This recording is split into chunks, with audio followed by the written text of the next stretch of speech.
अस्सलाम वालेकुम दोस्तों। पाकिस्तान में मिलिट्री कोर्ट मार्शल का सामना कितने फौजी अफसरान को करना पड़ा। पाकिस्तान आर्मी के आईएसए के साबिक सरबरा और रिटायर्ड लेफ्टिनेंट जनरल फैज़ हमीद इस टाइम मिलिट्री कस्टडी में हैं। पाकिस्तान आर्मी का कहना है कि फैज़ हमीद के रिटायरमेंट के बाद पाकिस्तान आर्मी एक्ट की खिलाफ वर्जी के मल्टीपल केसेस सामने आए हैं।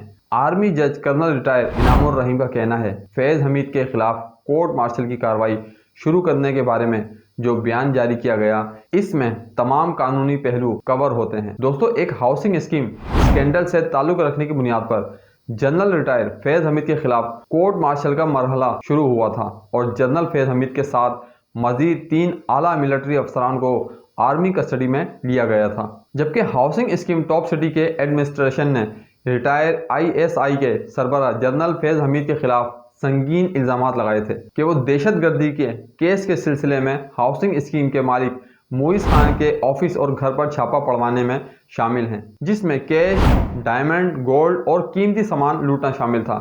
दोस्तों, आर्मी एक्ट के सेक्शन 92 में किसी भी आर्मी ऑफिसर की रिटायरमेंट के 6 माह के बाद अगर इनके खिलाफ कोई इल्ज़ाम हो तो इनके खिलाफ कोई कोर्ट मार्शल की कार्रवाई नहीं हो सकती। जबकि आर्मी एक्ट के सेक्शन 31 और 40 इससे मुस्तशना है। जबकि आर्मी एक्ट का सेक्शन 31 आर्मी अफसरान और एहलकारों को बगावत पर उकसाने से मुतल्लिक है। सेक्शन 14 करप्शन और फ्रॉड के कैटेगरी में आता है। अगर किसी भी मिलिट्री ऑफिसर या एहलकारों पर इस तरह के इल्ज़ामात हों तो रिटायरमेंट के बाद भी इनके खिलाफ कोर्ट मार्शल की कार्रवाई हो सकती है। दोस्तों, पहले तो ये जानते हैं कि कोर्ट मार्शल कितने टाइप की होती हैं और कौन कौन से जुर्म पर सजाएं हो सकती हैं और सज़ा माफ़ करवाने का तरीक़ेकार क्या है। दोस्तों, किसी भी आर्मी ऑफिसर को, चाहे वो हाजिर सर्विस हो या रिटायर ऑफिसर, इनको 35 टाइप के जुर्म पर सज़ा हो सकती है। इनमें शामिल मुल्क दुश्मनों से ताल्लुक़ रखना, जिस मुल्क में अपॉइंट हो वहाँ के रिहायशियों यानी रेजिडेंट और प्रॉपर्टी के खिलाफ सरगर्म रहना, किसी के घर या जगह पर लूट मार की गर्ज से छापा मारना और दीगर कई जुर्म शामिल हैं। कोर्ट मार्शल में सजाओं के बारे में पाकिस्तान आर्मी एक्ट के आर्टिकल 60 में पूरी डिटेल मौजूद है। पाकिस्तान आर्मी एक्ट के आर्टिकल 60 के मुताबिक जुर्म के साबित होने पर कोर्ट मार्शल के जरिए मुख्तलिफ किस्म की सजाएं दी जा सकती हैं। इन सजाओं में शामिल 25 साल की सज़ा और ज़्यादा से ज़्यादा 100 कोड़े और कोर्ट मार्शल के जरिए जॉब से भी निकालने की सज़ा दी जा सकती है। इसके अलावा तमाम अलाउंसेस जब्त किए जा सकते हैं। दोस्तों, अब ये जानते हैं कि पाकिस्तान में अब तक कितने मिलिट्री ऑफिसर का कोर्ट मार्शल हुआ है। दोस्तों, फैज़ हमीद पाकिस्तानी आर्मी के तीसरे लेफ्टिनेंट जनरल हैं जिनका कोर्ट मार्शल हुआ है। इससे पहले lieutenant general retired Asad Durrani ने इंडियन खुफिया इदारे रा की साबिक सरबरा एएस दल्लत के साथ एक बुक लिखी थी जिसमें पाकिस्तानी हुकाम के बकौल ऐसा मवाद भी शामिल था जो कि पाकिस्तान की नेशनल सिक्योरिटी से रिलेटेड था। स्पाई क्रॉनिकल्स के राइटर जनरल असद दुरानी को 25 साल पहले आर्मी से बेदखल किया गया था। असगर खान केस में इनका नाम आने के बाद असद दुरानी आईएसआई से जीएचक्यू बुलवाया गया और फिर जब दोबारा ये सामने आया कि वो सियासी मामलात में मदाखलत कर रहे हैं तो असद दुरानी को रिटायरमेंट से पहले ही आर्मी से फारिग कर दिया गया था। स्पाई क्रॉनिकल की बुक की पब्लिश होने के बाद पाकिस्तान आर्मी ने असद दुरानी को जनरल हेडक्वार्टर जीएचक्यू बुलवाया और उनके खिलाफ इंक्वायरी कमेटी बनाई गई। इस इंक्वायरी के बाद असद दुरानी को मिलिट्री रेगुलेशन की खिलाफ वर्जी का मुलजिम करार दिया गया, जिसके नतीजे में इनका नाम एग्जिट कंट्रोल लिस्ट से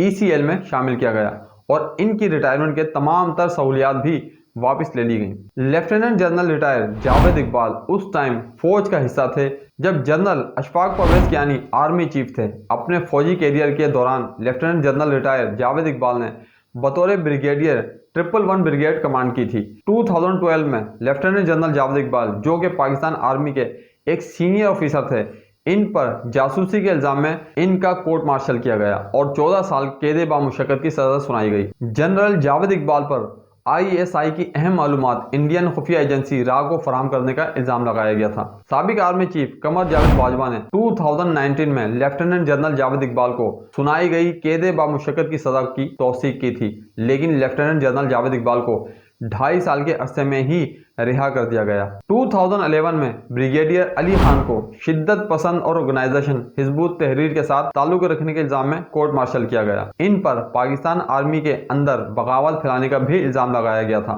2001 में lieutenant general Ziauddin Bhatt DGISI जिन्हें नवाज शरीफ ने आर्मी चीफ का ओहदा दिया था, लेकिन जनरल परवेज मुशर्रफ के हुक्म पर इन्हें गिरफ्तार करके इनके खिलाफ कोर्ट मार्शल की कार्रवाई हुई। बाद में इन्हें नजरबंद किया गया और आर्मी ओहदे से हटा दिया गया। पाकिस्तानी आर्मी ने जनरल जियाउद्दीन भट्ट के बारे में 3 इंक्वायरियां तहकीकात कराई, मगर बाद में जियाउद्दीन भट्ट को इन इल्जामात से बरी कर दिया गया। General Ziauddin Butt chief of army staff general Pervez Musharraf को आर्मी चीफ के ओहदे से हटाने में प्राइम मिनिस्टर नवाज शरीफ के इस प्लानिंग या साजिश का कोई हिस्सा नहीं थे। 1958 में जनरल अयूब खान के दौर में ब्रिगेडियर नियाज को सियासी सरगर्मियों में मुलविस होने और हुकूमत के खिलाफ साजिश करने के इल्जाम में कोर्ट मार्शल का सामना करना पड़ा था।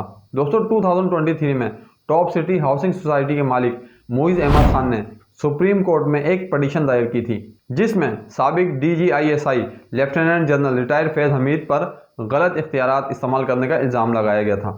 मोइज अहमद खान की तरफ से दायर करदा पटिशन में कहा गया था कि 12 मई 2017 को रिटायर DGISI के कहने पर खुफिया इदारे के हुकाम ने टॉप सिटी के ऑफिस और इनके घर पर रेड मारी थी। एप्लीकेशन में यह भी कहा गया था कि रेड के दौरान मोइज अहमद खान के घर से गोल्ड, डायमंड और कैश समेत कई कीमती चीजें अपने कब्जे में ले ली थी और ये कि रेड मारने वाले ISI के ऑफिसर लोग थे।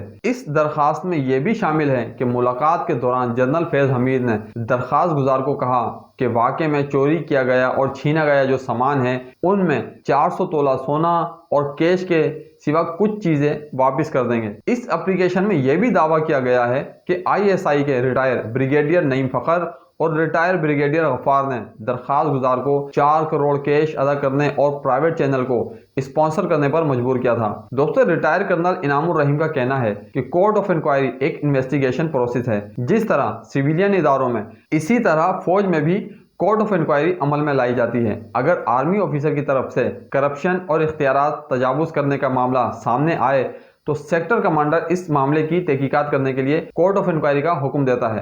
कोर्ट ऑफ इंक्वायरी को कोई एक्शन लेने का इख्तियार नहीं होता, मगर इसकी सिफारिशात की रोशनी में कोर्ट मार्शल की कार्रवाई अमल में लाई जाती है। कोर्ट मार्शल की कार्रवाई एक हाजिर सर्विस लेफ्टिनेंट जनरल की सरबराही में एक अदालत कायम की जाती है, जिसमें 2 मेंबरों के अलावा जज, एडवोकेट जनरल ब्रांच का नुमाइंदा भी शामिल होता है और इस अदालत के सरबराह को प्रेसिडेंट कहा जाता है। किसी भी शख्स के खिलाफ कोर्ट मार्शल की कार्रवाई की सूरत में इस फौजी ऑफिसर की गिरफ्तारी के 24 घंटे के अंदर अंदर चार्जशीट फराहम की जाती है और फिर इसके बाद मुलजिम पर इल्जामात की कॉपी भी दी जाती है। जबकि कोर्ट मार्शल की कार्रवाई के टाइम मुलजिम को अपनी मर्जी का वकील करने का हक भी हासिल होता है और वो अपनी सफाई में गवाह भी पेश करना चाहे तो इन्हें ऐसा करने का हक हासिल होता है। उम्मीद करता हूं दोस्तों कि वीडियो आपको इन्फॉर्मेटिव लगी होगी। इस वीडियो को लाइक और शेयर जरूर करें। आपके प्यार और मोहब्बत का बहुत शुक्रिया।